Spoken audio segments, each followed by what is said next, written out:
मेरे भाई, तुमने जिसके लिए वोट दिया वो तो मोटे हो गए, मलाई खा गए, मगर हम कमजोर के कमजोर होकर रह गए। यकीनन राजस्थान में बीजेपी की सरकार नहीं बननी चाहिए, नहीं बनेगी इंशाअल्लाह ताला, हम भी कोशिश करेंगे पूरा।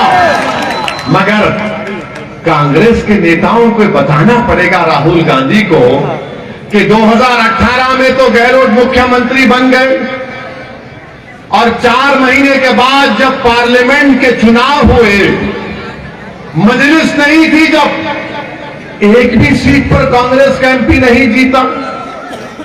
अब कह रहे कांग्रेस वाले ओवैसी तोड़ने आया है। अरे जब तो मैं नहीं था ना, जब तो दूल्हे भाई नहीं आए थे,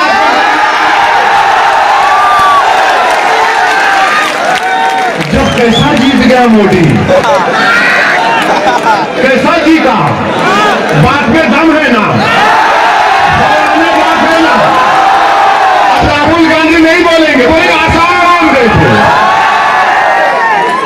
पूरे के पूरे हार गए।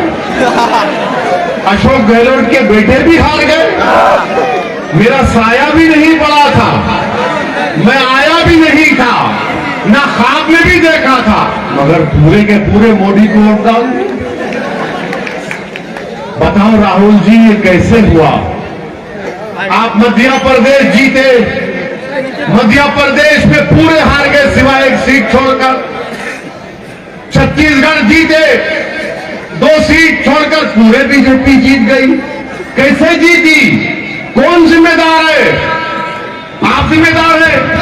नहीं है आप जिम्मेदार, ना मैं जिम्मेदार हूं। इसीलिए मैं कह रहा हूं कि होश के नाखून लो, पहले अपने घरों को आबाद करो, अपने घर को आबाद करो, अपने घर में रोशनी लाओ, अपने आप को ताकतवर बनाओ। मगर हमारा काम क्या है? हम अपने घर को अंधेरे में छोड़ेंगे? नहीं, मेरे को उधर जाके रोशनी करना, वहां भागना। मेरे भाई समझो मेरी बात को, ये जिम्मेदारी का काम सबको उठाना है। 50 साल से हम इनका साथ देते आए। अगर आज देश में बीजेपी की सरकार है तो इसका जिम्मेदार राहुल गांधी है। अगर आज मोदी 2 बार प्राइम मिनिस्टर बन गए तो इसका जिम्मेदार राहुल गांधी, अशोक गहलोत है। मैं ओवैसी जिम्मेदार नहीं है। अगर कोई ओवैसी का नाम लेता है तो बताओ वक्त और तारीख तय कर दो, मैं तुम्हारे सामने बैठकर बहस करने को तैयार हूं। हाँ, हमको ये बताओ राहुल गांधी अमेठी कैसा हारे? मैं नहीं था वहां पर, कैसा हारे वो बताओ। मालूम हुआ कि वहां की जनता ने तय किया हम मोदी को वोट देंगे, तो राहुल केरल गए वायनाड को।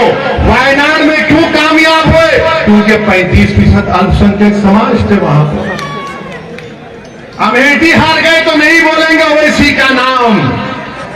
राजस्थान, मध्य प्रदेश, छत्तीसगढ़ में पूरी तरह हार गए तो ओवैसी का नाम नहीं लेंगे। अब चुनाव आया तो सिर्फ एक ही बात करेंगे, ओवैसी ये, ओवैसी वो। राहुल जी में शादीशुदाओं की दरियाफ्ती मत करो मेरी, बस हर चीज में ओवैसी का नाम लगा दो।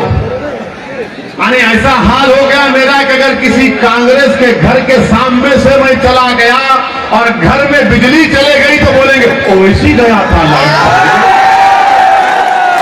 मैंने हर चीज की जिम्मेदारी हम पर।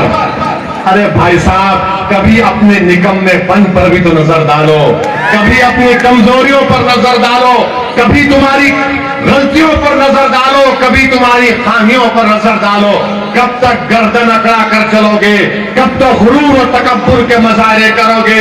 अरे अगर मैं मिलावा होता तो अल्लाह जानता उस बात को कि कौन मिलावा है और कौन नहीं मिलावा है। मगर मेरे अजीज दोस्तों और बुजुर्गों, ये लड़ाई आपको लड़ना है, ये लड़ाई आपकी लड़ाई है। आपको सियासी ताकत हासिल करना है। यकीनन राजस्थान में बीजेपी की सरकार नहीं बननी चाहिए, इंशाअल्लाह ताला नहीं बननी चाहिए। मगर जहां पर मजलिस लड़ेगी वहां पर आप मजलिस के अपने अपने वोट का इस्तेमाल करिए। देश के प्रधानमंत्री तो बहुत बातें करते हैं, भाइयों बहनों सबका साथ, सबका विकास, मगर प्रधानमंत्री खाली जबान से बोलते करते कुछ भी नहीं। प्रधानमंत्री के पास एक मुस्लिम एमपी नहीं है, प्रधानमंत्री के पास लोकसभा में मुस्लिम एमपी नहीं है, प्रधानमंत्री की कैबिनेट में अल्पसंख्यक समाज का मुसलमान का मंत्री नहीं है। प्रधानमंत्री जुनैद और नसीर को जब मार दिया गया तो प्रधानमंत्री नहीं बोले। प्रधानमंत्री दूसरे दहशतगर्दी का आतंकवादी के इंसिडेंट पर जरूर बोले, मगर प्रधानमंत्री जब दोबारा राजस्थान को आप आएंगे तो जुनैद नसीर का नाम लो मोदी जी, वो भी तो उनको आतंकवादियों ने मारा था, मगर आप क्यों जुनैद और नसीर का नाम नहीं लेते? प्रधानमंत्री उनका नाम नहीं लेंगे। प्रधानमंत्री जितने मुस्लिम ममालिक के शेख आते हैं, अरब लोग, उनसे ऐसा गले मिलते, या हबीबी या हबीबी, और जुनैद नसीर का नाम नहीं लेंगे। उनसे मोहब्बत, हमसे मोहब्बत नहीं। प्रधानमंत्री